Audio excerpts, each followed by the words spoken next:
Avez-vous déjà tout fait correctement? Allez à la salle de sport régulièrement. Réduisez votre consommation de glucides. Comptez chaque calorie. Vous êtes dit, cette fois, je n'abandonnerai pas. Et puis, ce qui est familier se reproduit. Au cours des premières semaines, le poids baisse. Votre corps se sent plus léger. L'espoir commence à apparaître. Mais après un certain temps, tout ralentit. Vous vous sentez plus fatigué. La faim apparaît de plus en plus souvent.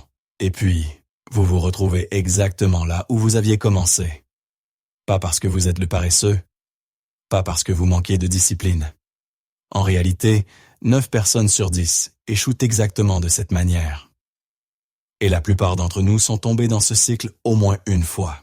La plupart des gens pensent que l'échec de la perte de poids est dû à un manque de volonté. Mais la vérité est exactement l'inverse. 95% de tous les régimes échouent sur le long terme, non pas parce que les gens sont faibles, mais parce que le corps humain est programmé pour résister à la perte de poids. Au cours de plus de 200 000 ans d'évolution, notre corps a appris à survivre, pas à avoir des abdominaux visibles. Lorsque vous mangez moins, votre métabolisme ralentit. Les hormones de la faim augmentent. Pour le cerveau, la restriction alimentaire n'est pas une perte de poids, c'est une menace de famine. Votre corps ne se soucie pas de l'été. Il ne se soucie que d'une seule chose, la survie. Et c'est exactement pour cette raison que cette règle s'applique. Plus vous vous forcez, plus votre corps vous ramène en arrière. Si le corps humain lutte toujours contre la perte de poids, pourquoi le Japon fait-il exception? Le Japon est l'un des pays ayant les taux d'obésité les plus bas au monde. Environ seulement 4,5% de la population. Ce chiffre est presque 10 fois inférieur à celui des États-Unis. Et ce qui est remarquable, c'est ceci. Les Japonais n'évitent pas les glucides. Ils mangent du riz, ils mangent des nouilles, ils mangent des collations chaque jour. Alors, où se trouve le secret? Pas dans leurs gènes. Les gènes des Japonais et des Américains ne sont pas significativement différents. Pas dans le tabac. En réalité, les hommes japonais fument davantage que les hommes américains, et certainement pas dans la salle de sport. Seulement environ 3% des Japonais possèdent un abonnement à une salle de sport, et pourtant, ils restent minces. Ils maintiennent un poids stable. Et ils réussissent ce avec quoi beaucoup de personnes luttent toute leur vie. Cela révèle une vérité importante. Le problème n'est pas l'effort, c'est le mode de vie. Le secret japonais n'est pas un régime plus strict. Il réside dans quelque chose de bien plus profond, la conception de leur mode de vie. Lorsque vous comprenez cela, vous réalisez, perdre du poids n'est pas une bataille de volonté, mais une question d'organisation de votre vie quotidienne. Les Japonais ne se forcent pas à manger sainement. Ils vivent dans un environnement où manger sainement devient naturel. Ce que vous allez entendre ne sont pas des astuces à court terme, ni des défis de 30 jours. Ce sont des habitudes scientifiquement fondées, répétées chaque jour, qui reprogramment silencieusement votre relation à la nourriture. Pas de privation. Pas de vie passée à la salle de sport. Juste un changement dans la façon de vivre. Habitude. 1. Entraîner son go. Au Japon, la relation à la nourriture commence très tôt. À l'école, les repas ne sont pas déterminés par des entreprises guidées par le profit, mais planifiés par des professionnels de la nutrition. Les aliments sont préparés frais chaque jour. Les enfants mangent ensemble en classe. Il n'y a pas de distributeur de boissons sucrées. Aucun aliment fortement transformé. C'est ainsi que les enfants grandissent, avec le vrai goût des aliments. Légumes, riz, poissons, légumineuses. Et cela devient leur référence gustative. Pendant ce temps, dans de nombreux autres pays, les aliments industriels apprennent au cerveau une dépendance au sucre dès le plus jeune âge. Mais voici le point clé. Le goût est une habitude. Et les habitudes peuvent être rééduquées à tout âge. Au début, les aliments frais semblent souvent fades. Mais le cerveau possède une capacité d'adaptation incroyable. Comme la première fois que vous buvez du café noir. Amer, désagréable. Mais après quelques fois, vous commencez à remarquer la vraie saveur. Chaque semaine, remplacez simplement un aliment transformé par un aliment réel. Avec le temps, votre cerveau commencera à désirer de vrais aliments. Habitude 2. Pratique, mais sain. Le Japon compte environ 15 fois plus de supérettes que les États-Unis. Mais ce qui est intéressant, c'est ceci. La restauration rapide au Japon ne signifie pas hamburger ou frites. Cela peut être un bol de riz avec du poisson grillé, un bol de soupe miso ou du tofu simple. Rapide, abordable et sain. Cela révèle un principe psychologique important. Nous ne décidons pas. Avec la volonté, nous décidons à travers notre environnement. En psychologie, on appelle cela le design environnemental. Vous pensez faire un choix conscient. Mais en réalité, vous choisissez ce qui est le plus proche, le plus facile et le plus disponible. Les Japonais n'essaient pas de résister à la tentation.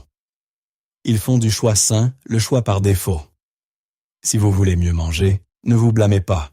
Changez ce qui vous entoure. Habitude 3. Le contrôle des portions sans douleur. La culture japonaise accorde une grande importance à la juste mesure. Il existe un concept appelé arahachibu. Manger jusqu'à être rassasié à environ 80%. La nourriture n'est pas entassée dans une grande assiette. Chaque repas se compose de plusieurs petits bols, riz, soupe, poisson, légumes. Le cerveau perçoit la variété et se sent satisfait, même si la quantité réelle est plus petite. Pas de grands gobelets de boissons sucrées. Pas de recharges illimitées. En psychologie, ce phénomène s'appelle le biais de l'unité. Nous arrêtons de manger quand une unité se termine, et non lorsque le corps est réellement rassasié. Des bols plus petits entraînent moins de nourriture sans sentiment de restriction. Pas de privation, pas de famine. Juste une autre manière de servir les repas. Habitude 4. La conscience du sucre. Les Japonais consomment environ 2 fois moins de sucre que les Américains. Une canette de boisson sucrée au Japon contient généralement environ 150 ml. Dans de nombreux autres pays, elle fait 350 ml ou plus. Les desserts sont petits, mais ils sont magnifiquement présentés, et ils sont savourés lentement. Il ne s'agit pas de quantité, mais de l'expérience. Une étude montre que, si la consommation de sucre est réduite d'environ 40% pendant 2 mois, les aliments sucrés peuvent ensuite paraître jusqu'à 40% plus sucrés. Pourquoi? Parce que les récepteurs du goût sont réinitialisés. Un changement très simple. Remplacer les boissons sucrées par du thé vert. Moins de calories, moins de stress et un métabolisme plus élevé. Habitude. 5. Un rythme alimentaire stable. La plupart des Japonais mangent à des heures fixes. Le petit déjeuner, généralement avant 9 heures. Le déjeuner, avant 13 heures. Le dîner, avant 20 heures. Lorsque l'alimentation suit un rythme, les hormones du corps suivent également un rythme. Le grignotage inconscient. Le fait de sauter des repas, puis de compenser plus tard. Les repas tard le soir. Tout cela diminue fortement. L'inverse est également vrai. Lorsque les heures de repas sont chaotiques, le cerveau se tourne vers ce qui est le plus proche, généralement la pire option. La prévisibilité est l'autre moitié de la discipline. Pas plus de contrôle, mais plus de stabilité. Habitude 6. Le mouvement naturel. Les Japonais ne s'entraînent, pas au sens traditionnel. Ils bougent, ils marchent jusqu'à la gare, ils prennent les escaliers, ils se déplacent à vélo. Ces petits mouvements sont appelés en science NET, la thermogenèse, liée à l'activité non sportive. Et le point clé est le suivant. De petits mouvements répétés chaque jour produisent de grands résultats. Pas de pression, pas de contrainte, pas le sentiment de devoir faire du sport. Le corps bouge sans se sentir puni. C'est pourquoi ils peuvent maintenir cela toute leur vie, et pas seulement pendant quelques mois. Habitude 7. Manger lentement. Les Japonais mangent beaucoup plus lentement. Non pas parce qu'ils essaient consciemment de le faire, mais parce que leur manière de manger les oblige à ralentir. Les baguettes rendent chaque bouchée plus petite. Chaque mouvement demande de l'attention. D'un point de vue scientifique, le cerveau a besoin d'environ 20 minutes pour reconnaître que le corps est rassasié. Si vous mangez trop vite, vous terminez avant que le cerveau puisse réagir. Si vous mangez lentement, vous laissez au cerveau le temps de suivre. Un conseil simple, si vous n'utilisez pas de baguette, posez la cuillère ou la fourchette entre chaque bouchée. Respirez. Remarquez le goût des aliments. Le résultat est clair, vous mangez moins et vous vous sentez mieux. Habitude. 8.9. Le respect de la nourriture. Au Japon, la nourriture n'est pas une activité secondaire. On ne marche pas en mangeant. On ne mange pas en regardant son téléphone. On ne mange pas dans la précipitation. Un repas est considéré comme un moment qui mérite du respect, presque comme un petit rituel quotidien. Lorsque vous mangez avec une attention totale, le corps commence à communiquer avec vous à nouveau. Vous reconnaissez quand vous avez vraiment faim, quand c'est suffisant, quand vous devez vous arrêter. Et cela mène à l'habitude finale, écouter son corps. Le secret japonais n'est pas un régime magique, c'est un mode de vie. Équilibre, rythme, respect du corps. Lorsque vous arrêtez de lutter contre votre corps et que vous commencez à l'écouter, maintenir votre poids n'est plus un combat. Cela devient un mode de vie. Posez-vous maintenant cette question. Quelle habitude allez-vous essayer en premier? Écrivez-la dans les commentaires. Et si vous souhaitez continuer à reprogrammer votre cerveau pour construire des habitudes durables, alors la prochaine vidéo est la bonne étape pour vous.